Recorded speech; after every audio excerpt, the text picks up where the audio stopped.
Hey guys, it's me again, Ninya, and welcome back to my channel. So, for today's video ay i-share ko sa inyo kung paano ba mag-insert or maglagay ng subscribe button dito sa ating video, katulad nito. So, kung interesado ka sa mga ganitong klase ng content, just keep on watching at tapusin mo na itong video ito para malaman mo kung paano siya i-insert. So, kung hindi ka pa nakaka-subscribe sa aking channel, ay please do subscribe here and click the bell button right here para ma-update ka pa sa mga bagong video tutorial na gagawin ko. So, without further ado, just keep on watching. Pero bago ang lahat, intro muna tayo.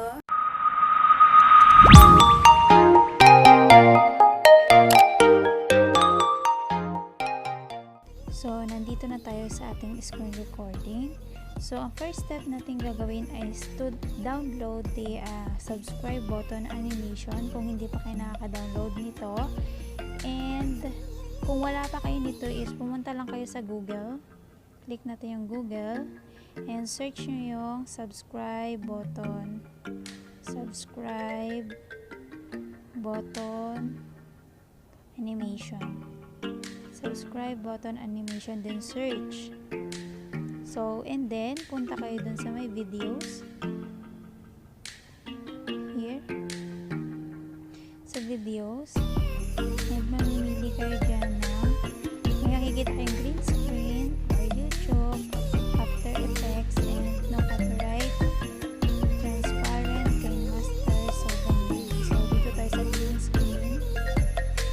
So, marami kayong makikita dyan na subscribe button. So, kayo na yung bahalang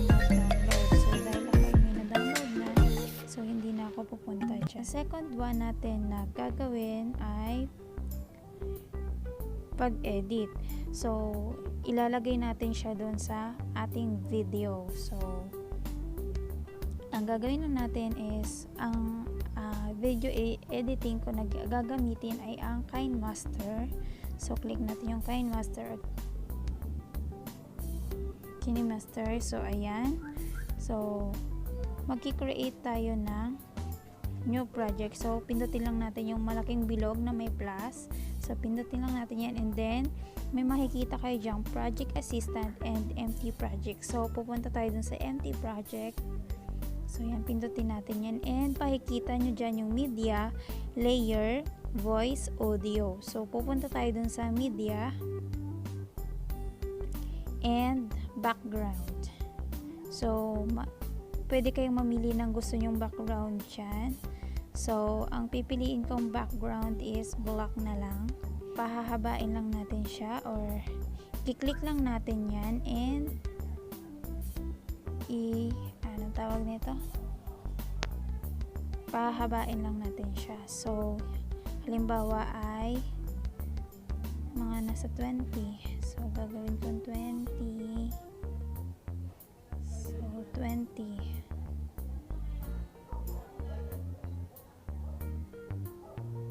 So, ayan. So, okay. Then, layer.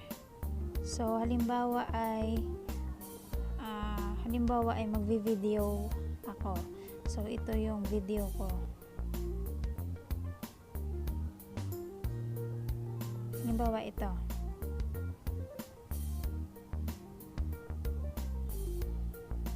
Sorry niya. So, halimbawa, ayan. Click natin.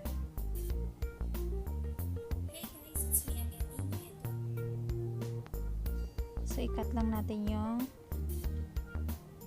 so, halimbawa, ayan. Hey guys, it's me again, Ninya. Welcome back to my channel. So,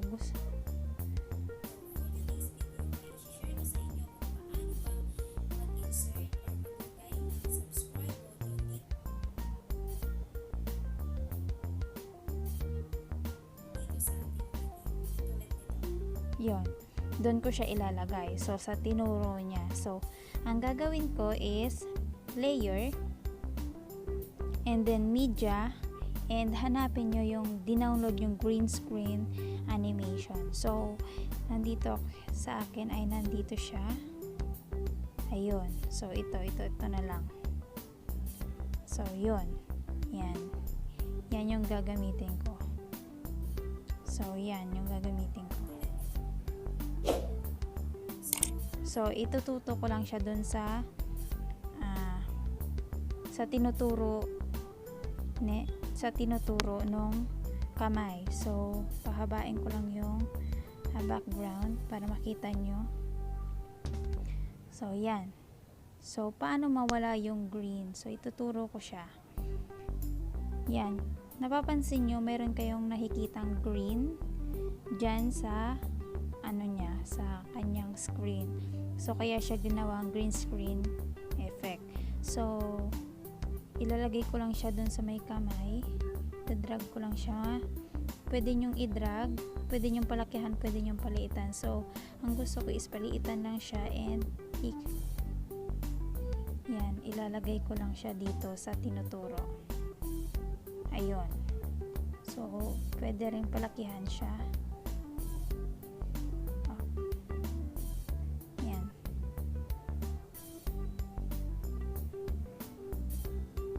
So, wait lang.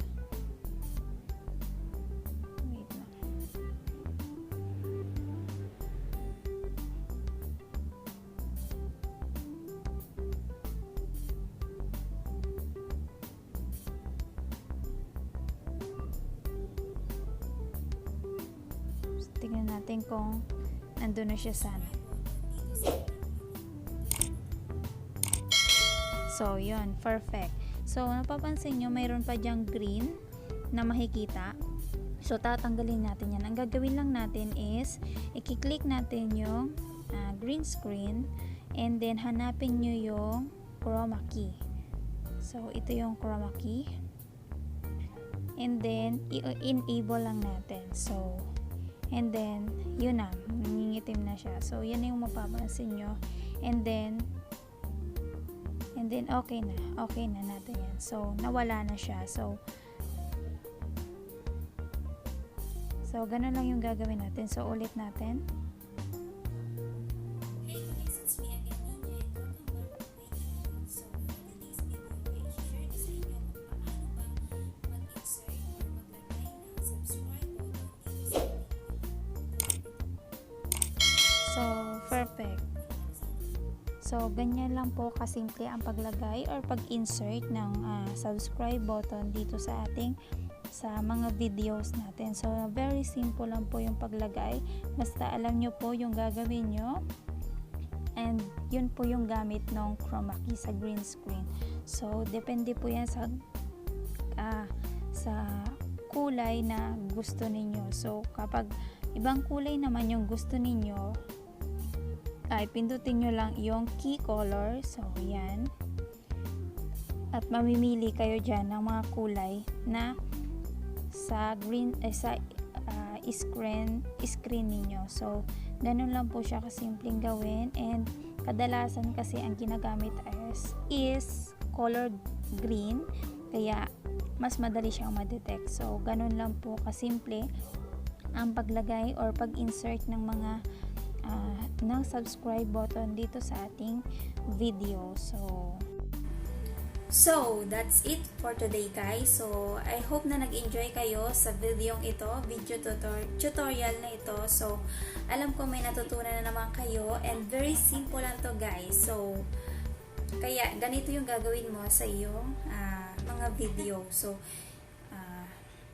maglagay ka ng subscribe button para alam nila na or reminder sa kanila yon. So, I hope you like this video guys. So, thank you so much sa panonood and pagtapos nitong video, no, hopefully nasundan nyo and see you on my next vlog. So, comment lang kayo sa baba kung may mga gusto pa kayong tutorial na ipagawa sa akin. So, lalagyan natin ng video yan para masundan nyo na rin. And, i-shoutout ko din kayo sa next vlog ko. So, lahat na magko-comment dito is free shoutout. So, see you in my next vlog guys. Bye!